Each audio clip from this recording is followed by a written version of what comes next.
그 다음에 공격 활동은 역용 공작, 적성국에 고용된 공작원을 체포해서 전향시켜서 활용하는 거라든지, 기만 공작, 고의로 허위 문서를 만들거나 허위로 무선 통신을 하거나 위장물을 만드는 것들, 뭐 이런 것들, 침투 공작, 뭐 이런 것들을 하게 되는 거고, 대부분이 그 방첩 정보를 많이 갖고 있다 보면은 우리가 얼마나 위험한지, 적국이 어느 정도의 수준을 갖고 있는지를 알 수 있는 거죠. 우리가 열심히 우리끼리 잘한다는 건 의미가 없는 거죠. 그렇잖아요, 그죠? 거의 의미가 없는 거죠. 그래서 정보 위협을 팽크하는 거죠. 그래서 1940년대, 50년대 소련은 모스크바 내에 있는 서방의 대사관을 100% 도청했다는 거죠. 대사들이 전화 받는 거 안에서 회의하는 내용 다 했다는 거죠. 그래서 그 도청기가 어마어마한 종류가 있다는, 그냥 뭐 이렇게 꼼놓고 이런 게 정도 아니라 뭐 벽돌에다가 이렇게 세멘트 비벼가 벽돌에 들어 있는 거죠. 그렇게 찾아낼 수가 없는 거죠. 그리고 이 기본적으로 도청기 아이들이라 해서 액티브하게 움직이지 않고 가만히 있으면 전파가 발생하는데 찾아낼 방법이 없는 거죠. 근데 어느 날 어떤 특정한 그 시간이라든지 특정한 미션이 있는 그 시간 되면 이제 얘가 액티브하는 거죠. 활성화되는 거죠. 활성화.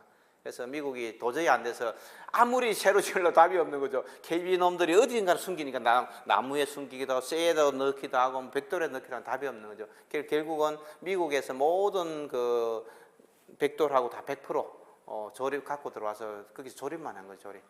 모스크바에. 그래서 뭐 거의 뭐 다른 나라들은 이미 제가 봤을 때는 도청의 공포에서 벗어날 수가 없는 거죠. 도청이 거의 다 된다 보는 거죠. 근데 미국은 그렇게 안 하는 거죠. 미국 워싱턴에 뉴욕에 있는 어쨌든 다른 나라 대사관들을 그런 방식으로는 까지는 도청을 하지 않는 거죠. 그런 게 이제 한계가 있는 거죠. 보안, 암호 해독이라든지 상대국의 공격 기법을 파악해서 방어 전술을 개발하는 데 활용한다, 이렇게 보면 될 것 같습니다. 암호입니다. 암호. 암호하고 음호가 차이가 있습니다. 암호하고 음호. 암호는 뭐냐? 일단은 의미가 없는 겁니다. 1, 2, 3, 4, 2, 3, 4, 5, 6, 2, 3, 4, 5, 6, 7 뭐 이런 것들인데 1, 2, 3, 4, 5는 육군이고, 예를 들면 2, 3, 4, 5는 5, 6은 공군이고 3, 4, 5, 6, 7은 해군이다. 이런 게 사전 합의가 되어 있는 게, 이런 게 암호입니다. 근데 음호는 뭐예요? 백두산, 한라산, 지리산, 독수리, 참새, 일단 의미가 있는 단어들을 쓰는데 다른 용도로 쓰는 거죠. 백두산은 뭐 사단본부, 한라산은 뭐 연대본부, 예를 들면 이렇게 하는 것이 음어라고 그럽니다. 음어. 그래서 거의 뭐 암호나 음어는 인류가 어떤 언어를 사용하면서부터 발전시켜 왔다, 이렇게 좀 볼 수 있을 것 같고요. 거의 대부분 자국의 언어를 기반으로 합니다. 자국의 언어. 그러니까 우리 같으면은 기역, 니은, 뒷글이라든지 아야, 어요, 자음과 모음을 가지고 암호를 만들게 돼 있고요. 체계를.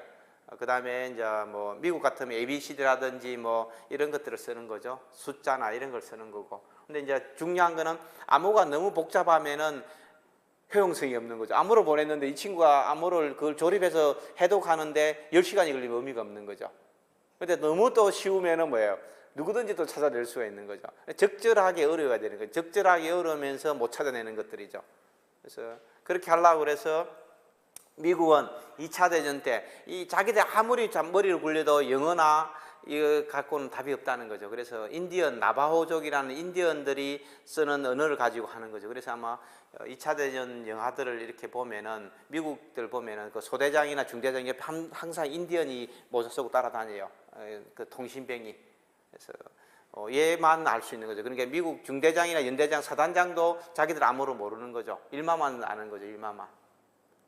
그래서 철수하거나 생포가 됐을 때 제일 중요한 임무 중에 하나, 마지막 임무가 소대장이나 중대장은 뭡니까? 암호병을 죽이는 거예요. 암호병이 포로로 잡히면 안 되니까. 그래서 자기는 암호병을 모르는 거지. 그런데 얘는 뭐야? 철수하거나 문제가 되거나 자기가 굉장히 불리했을 때 암호병부터 먼저 죽여야 되는 거죠. 그게 비밀지령이죠. 비밀지령. 그래서 뭐 태평양 전쟁 때도 마찬가지고, 실제로 보면은 뭐 마지막까지 누구도 암호를 못 푸는 거죠. 못 푸는데 일본의 암호나 이런 것들은 거의 다 풀린 거죠. 거의 뭡니까? 일본에 이미 뭡니까? 하와이에 1810년대, 20년 되면서 하와이에 와 있는 이민자들이 있으니까 일본의 가타카나, 히다카나가 일본 언어가 다 이미 알고 있는 거죠. 그래서 미드웨이 해전 때도 이미 일본군이 쓰고 있는 암호 체계를 미국이 다 알고 있었고, 그래서 얘들이 전술을 다 알고 있었던 거죠. 전술을. 그래서 미드웨이 해전에서 이길 수 있었던 거고, 다 마찬가지입니다. 예. 그래서 이 언어도, 우리도 언어를 쓰니까 우리가 기억 니은이 사람이 쓰는 게 복잡하게 한계가 있거든요. 머리를 굴리는 게 굉장히 한계가 있기 때문에 우리 한글의 체계를 알면은 거의 알 수 있는 거죠.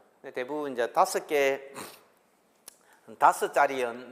만듭니다. 5자리. 암호는 5자리 주로 만드는데 뭐 또 나름 의미가 있습니다. 나름 의미가 있고 그 암호나 암호 장비를 할 수 있는 개발하는 것 자체는 어마어마한 돈도 들고 국력의 차이입니다.